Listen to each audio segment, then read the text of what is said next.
नांदेड शहरामध्ये सत्यशोधक विचारमंच आणि नांदेड वगळा महानगरपालिका कामगार कर्मचारी युनियनच्या संयुक्त विद्यमानाने 21वें आंबेडकरवादी साहित्य संमेलन 9 मे 2026 रोजी नांदेड शहरातल्या शंकरराव चव्हाण प्रेक्षागृहामध्ये या ठिकाणी आयोजित करण्यात आलेले आहे। सदर कार्यक्रमामध्ये अनेक स्वरूपाचे कार्यक्रम आयोजित केलेले आहेत।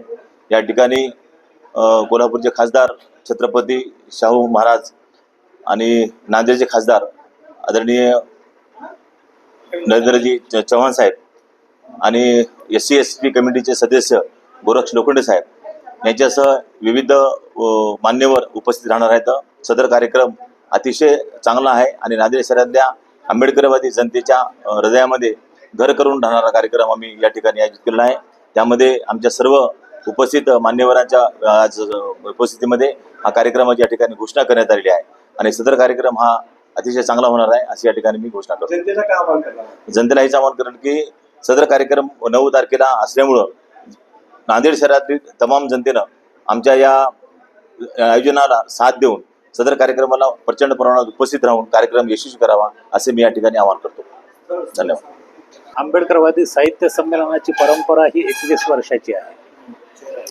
डॉक्टर बाबासाहेबांना अभिप्रेत असलेला भारत निर्माण करणे, सामान्य माणूस त्याचं हित आणि अधिकाराचं रक्षण करणं आणि समाजामध्ये स्वातंत्र्य, समता, बंधुता या विचारावर आधारित असलेली समाज रचना निर्माण करणं हा या साहित्य संमेलनाचा हेतू आणि उद्देश आहे।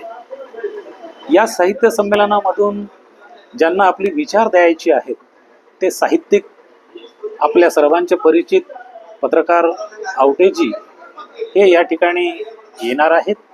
त्यांची प्रकट मुलाखतही सुद्धा या साहित्य संमेलनामधून होणारी आहे।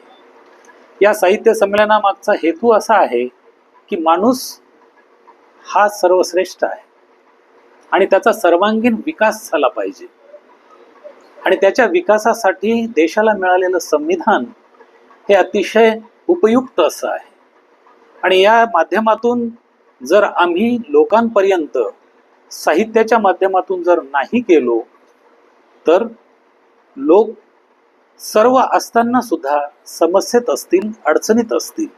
म्हणून साहित्य हे समाजाचं प्रतिबिंब असतं। समाजात घडणाऱ्या प्रत्येक गोष्टीचा मूलभूत आणि व्यवच्छेदक विचार घेऊन समाजाला संस्कारक्षम करणारं ते एक क्षेत्र असतं। अशा साहित्य संमेलनात आम्ही शेवटच्या स्तरातल्या माणसापर्यंतचा विचार करणार आहोत।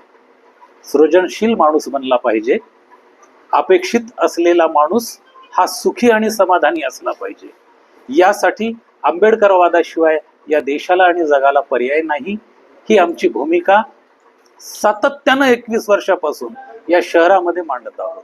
जात, धर्म, वंश या पलीकडे जाऊन माणूस हा केंद्रबिंदू ठेवून त्याचा विकास करण्याच्या उद्देशानं, सृजनशील बनवण्याच्या उद्देशानं हे संमेलन आपल्या सर्वांच्या मदतीनं यशस्वी होईल याचा प्रचंड विश्वास माझ्यासारख्याला वाटतो। धन्यवाद। सर, साहित्य संमेलन राज्य शासनाचं अनुदान मिळतं, ग्रामीण साहित्यिक असो की अनेक साहित्य संमेलनाला मराठी भाषा संवर्धनासाठी या साहित्य संमेलनाला अनुदान मिळावं शासनाचा आपल्याशी काय भूमिका आहे?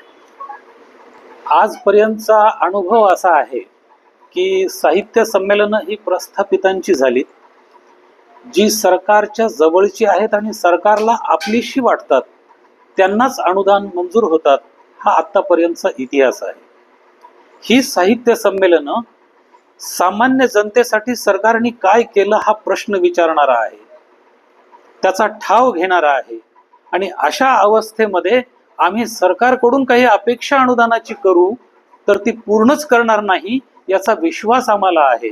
म्हणून त्या अनुदानाच्या भानगडीत न पडता प्रत्येक समाजातल्या खालच्या थरापर्यंतच्या लोकांचं आर्थिक योगदान घेऊन प्रत्येकाच्या घामाचा पैसा या आंबेडकरवादी साहित्य संमेलनाला लावून हे संमेलन यशस्वी करणं हीच खरी संकल्पना डॉक्टर बाबासाहेब आंबेडकरांना सुद्धा अभिप्रेत आहे। म्हणून कुठल्याही अनुदानाची मागणी न करता, अपेक्षा न करता हे साहित्य संमेलन स्वबळावर आणि जनतेच्या बळावर आम्ही संपन्न करण्याचा इरादा केलेला आहे। धन्यवाद।